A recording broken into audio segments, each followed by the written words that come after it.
We're in studio for this month's installment of Our Land. Environmental correspondent Laura Paskus is focusing on water with John Fleck, director of the University of New Mexico Water Resources Program. He's the co-author of a new book with Colorado's Eric Kuhn. It's called Science Be Damned: How Inconvenient Science Drained the Colorado River. Before John became director of the Water Resources Program at UNM, he was a journalist for about 30 years covering water, science, the national laboratories in New Mexico. Over the past few years, he's turned his attention to the Colorado River. Thanks for joining us today, John. It's so great to be here. Good. So can we start with an overview of the Colorado River? Where is it? Who uses it? So the Colorado River basin starts in the high mountains of the Rocky Mountains in Colorado, a little bit in Wyoming and Utah, begins as snow melt, flows down through the canyon country of Utah, the famous Grand Canyon, and out into the deserts of Arizona and California and Sonora and Baja. It also is the supply of water to places like Albuquerque, because throughout the Colorado River Basin we've built these diversions that take water out of the basin to the places where people live, like Santa Fe and Albuquerque here in New Mexico, Denver and the Front Range in Colorado, Los Angeles and San Diego over on the West Coast. Okay, and who's using the water? Like who really relies upon it? So we have something like 40 million people in the United States and Mexico who rely on the water for water supply, for municipal water supplies in places like Albuquerque, which is why I'm so interested in it. We also have large areas of farmland. This time of year in the winter, the lettuce you eat is probably being grown with Colorado River water down in Yuma, Imperial, and Arizona and California deserts.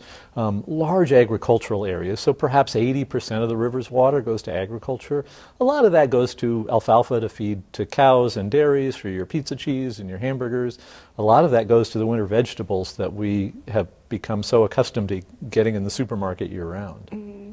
So in the book that you just co-authored with Eric Kuhn, you go through a number of really interesting pieces of history and science and kind of explore the Colorado River Compact. But I feel like there's one main point that you really drive home in this book. Can you talk about that with our viewers? The problem.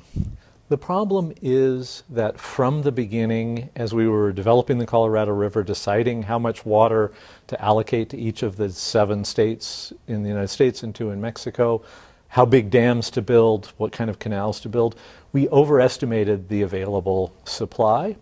And so we came to expect more water than the river could provide. And the conventional story is, well, it was a really wet period when they allocated the water, and that's the story I believed for a long time. But what Eric and I did, going back into the old hydrologic records and the old early research of the U.S. Geological Survey and others, is found that in fact there were scientists at the time who were warning that we were over-allocating the river, that it couldn't provide the amount of water that they were planning on developing, and that over time we would run out of those available supplies if we over-allocated it the way we did. And so it's a question of ignoring inconvenient science. And we saw this happen in the teens and the 20s when the first water allocation rules were developed. And then Eric and I documented happening over and over again through the history of the Colorado River's development.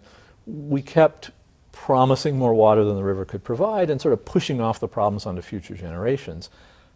The future has now arrived. The reservoirs are draining because we're trying to continue to use more water than the river can provide. And so we're at the moment of reckoning right now.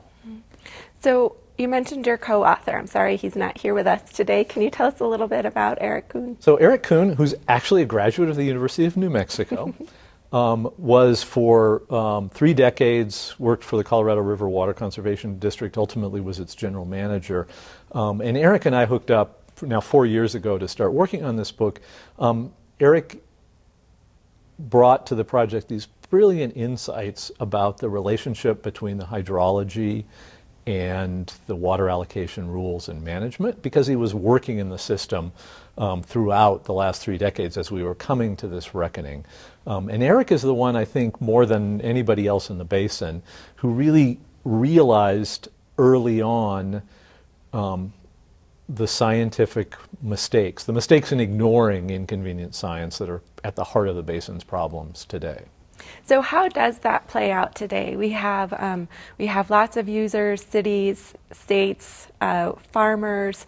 We have a warming climate. We have demands for water. How are those decisions that were made back in the early 20th century really playing out today and affecting what we can and can't do today? So we're in a period of transition in Colorado River Basin governance from a time of plenty, when we had full reservoirs, to figuring out how to use less water.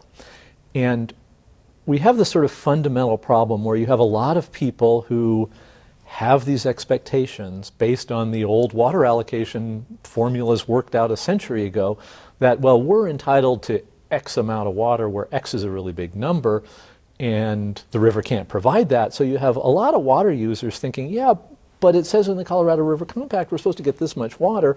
Why can't we? And coming to terms with that reality, sort of recognizing the modern science. And this is the case even before we start to deal with the effects of climate change, and then climate change makes it that much harder.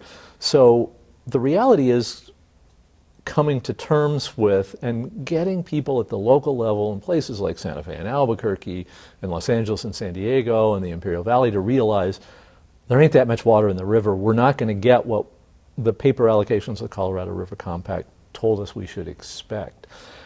And one of the things that's happening, and this is something that Eric and I talk about in the book, is in fact we're doing a pretty good job of using less water. California's take on the Colorado River in 2019 was the lowest it's ever been. California is using less water.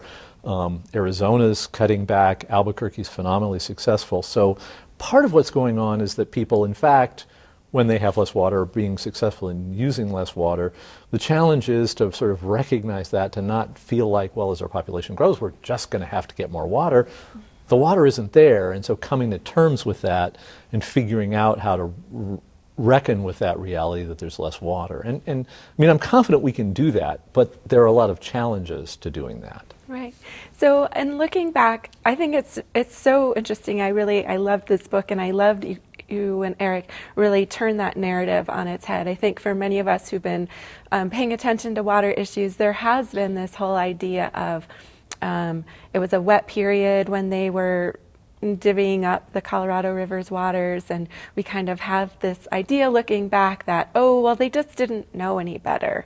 But what you found is that they did know better. Yeah. Right? Can you talk about the surprise of that, perhaps? Well, so there's this wonderful character named Eugene Clyde LaRue that we talk about a lot in the book. He's an amazing guy. He was an early hydrologist, and LaRue was the U.S. Geological Survey scientist who the nation turned to pull together the big reports that said how much water there is. And LaRue was very clever about looking into old climate records and realizing that there had been significant droughts before this wet period, and tried to warn people of that. And the moment for me in writing the book, as much as any, was reading old congressional hearing transcripts, because we were trying to figure out, well, what were people thinking as they were making those decisions? We went back to the hearings before Congress, and there's a hearing in 1925 where LaRue sits before a bunch of senators, and he says, there's not enough water for you to do what you're planning to do. And I can still remember the day I was sitting there first reading that transcript, and I kept reading and reading and reading, waiting for someone to ask him about that. And they never did. You know, LaRue is sitting down before a committee of the United States Senate saying there's not enough water for the projects you're about to build, and nobody even asked him about it. They were the ignorance was sort of willful. Right. So what stories do we tell ourselves today, maybe that aren't quite accurate, or what do we need to be questioning today so that we don't doom the Colorado River of the future? So one of the most important ones is the common belief, and this is common not only on the part of the general public, but on the part of a lot of water managers. Eric and I get a lot of pushback from water managers about this idea that, well, if we're going to have growing population, we need a bigger water supply.